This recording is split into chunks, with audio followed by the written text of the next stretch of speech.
هل تعلم أن الأرانب تمتلك ذيلاً طويلاً، لكنك في الحقيقة لا تراه؟ وهذا لأنها تتعمد إخفاؤه تحتها.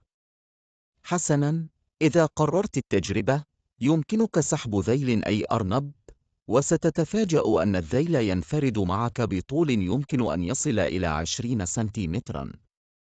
لماذا يفعلون هذا؟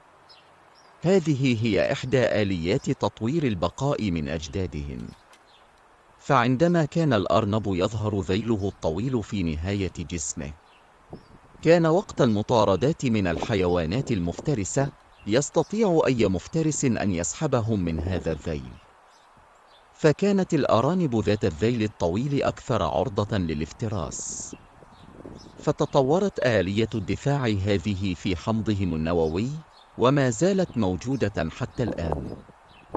دائما ما نندهش عندما نعرف معلومة جديدة ولكنها موجودة منذ القدم. فلذلك دائما قل سبحان الله، ولله في خلقه شؤون.